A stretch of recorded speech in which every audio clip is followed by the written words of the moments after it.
That Pueblo chieftain of Monday, April 20th, 2009, caught my eye again. The bottom of the page says, Bennett, immigration back on the table in D.C. Well, you know, being away from Colorado now for quite a while, I didn't have any idea who they had appointed as the replacement for Ken Salazar as Salazar joined the Obama team of administration. But the man is Michael Bennett, Democrat of Colorado. And he came to Alamosa. Of course, I love Alamosa. The headline, dateline on this article is Alamosa. And he came, you know, holding a series of town meetings. I'm disappointed. It says only about 25 people came out.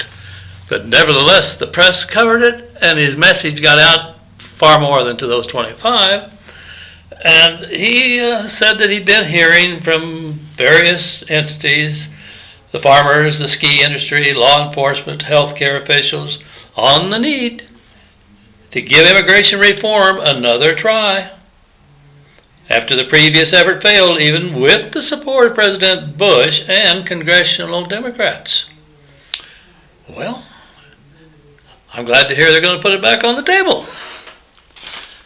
You know, in my opinion, there's no question about it. The border needs to be closed because we're getting, you know, we're in a bind.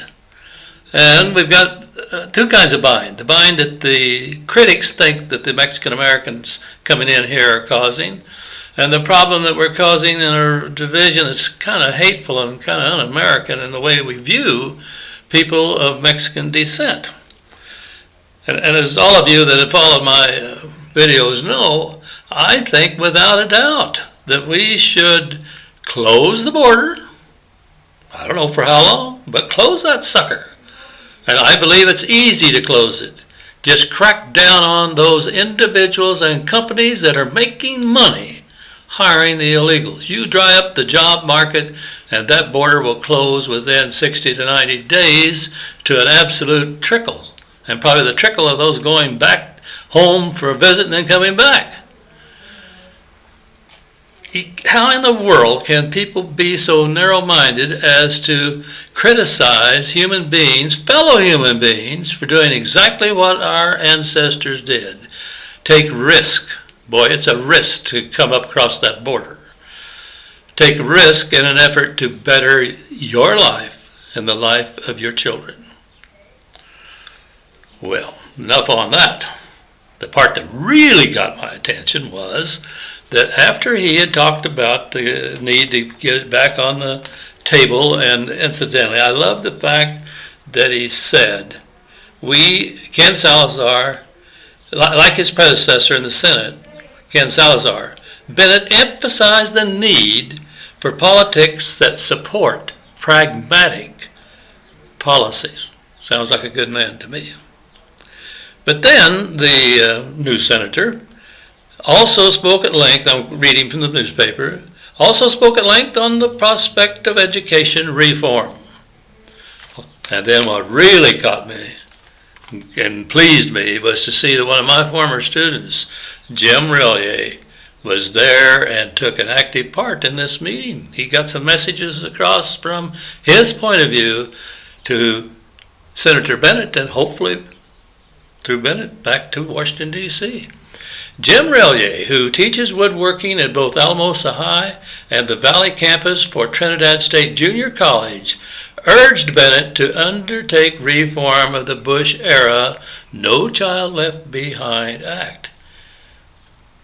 The paper, the news lady or gentleman quotes RELYEA as saying, "We're measuring the cow instead of feeding it." I've never heard it put that way, but I couldn't agree more. I just am no fan at all of No Child Left Behind based on what I see in the schools and see what happens in communities. But, as Bennett goes on to say, we need to readdress the thing. Bennett said there must still be external accounting for schools, but it must make sense. You see me biting my lip. You can't keep teaching the test. Oh, they don't teach the test. They teach the standards. Then what do they test? The standards. And you're narrowing it down more and more, and the good kids aren't getting a broader education they need, and the bad kids feel badgered and pushed because they've got to master these things that are pushed right down their throat.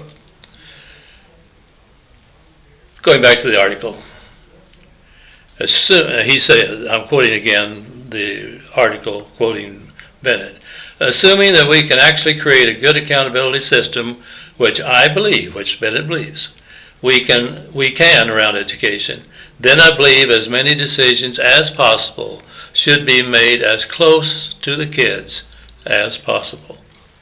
Couldn't agree more. And by the way, what a good man Senator Bennett must be. When you're the superintendent of schools in this day and age in any metro area, you've got a kettle of fish to deal with. I won't go into just all the things I think are involved in that kettle. But to serve the Denver Public Schools with honor and with success so that he got appointed to be a senator for us, we've got a good man working for us coming out of Colorado to the United States Senate.